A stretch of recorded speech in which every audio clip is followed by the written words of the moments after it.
Hello, dear friends. I hope you're in a relaxed mood because today I'm reading the first chapter of the novel my daughter wrote for you. I'd like to quote her briefly so you know what it's about and you can decide whether this book is the right one for you. I've always found it difficult to discover a book that's exciting yet written without violence.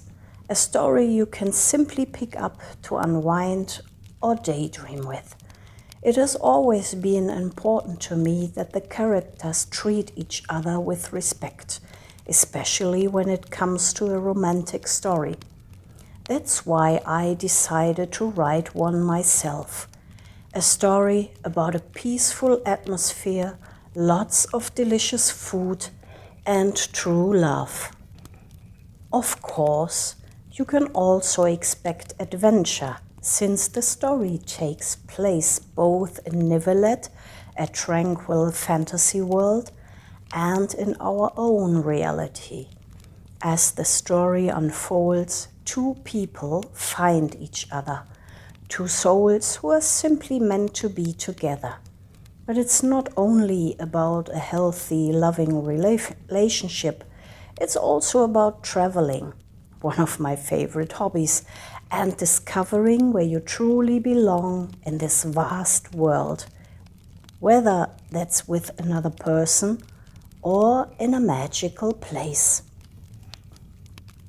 Every Wednesday, I upload a new chapter.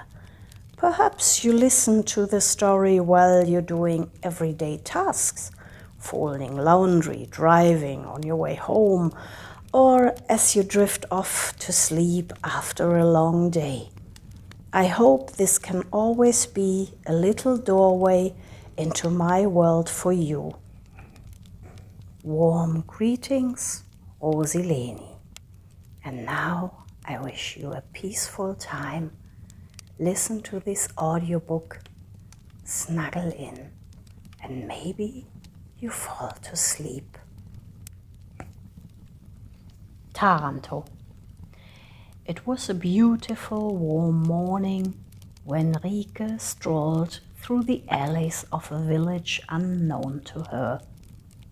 She lived nearby, but this was her first time exploring this place.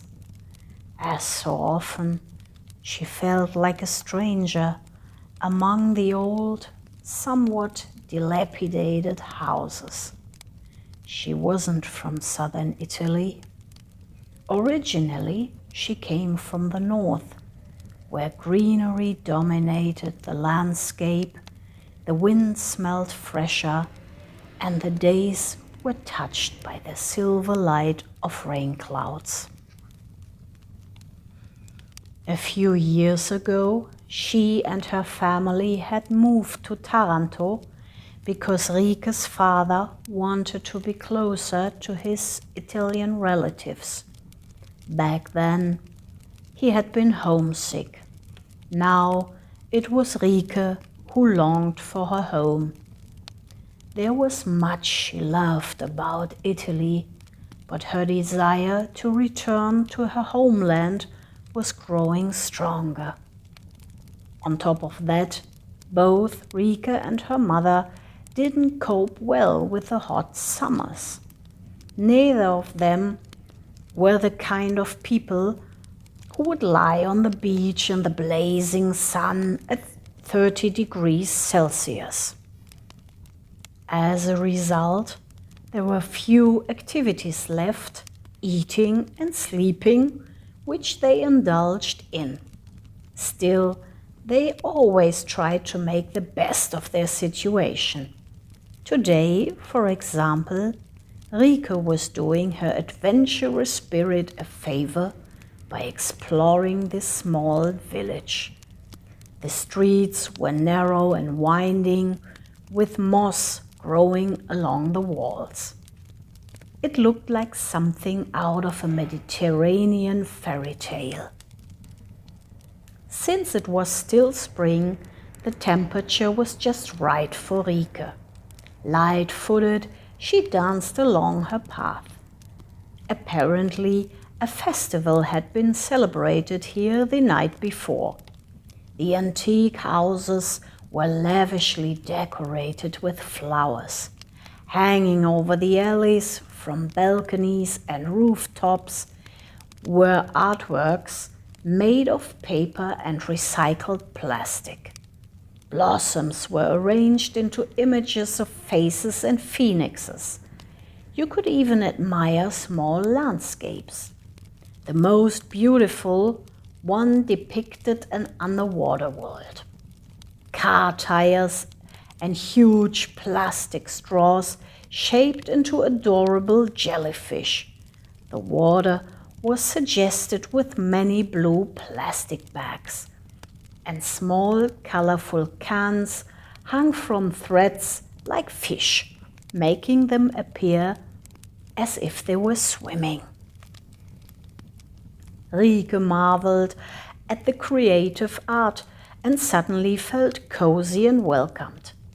Her path led her deeper and deeper into the village. It was as if she were walking downhill. Suddenly, a narrow tunnel appeared before her, so low that she just could barely stand upright underneath it. Light-heartedly, she walked through.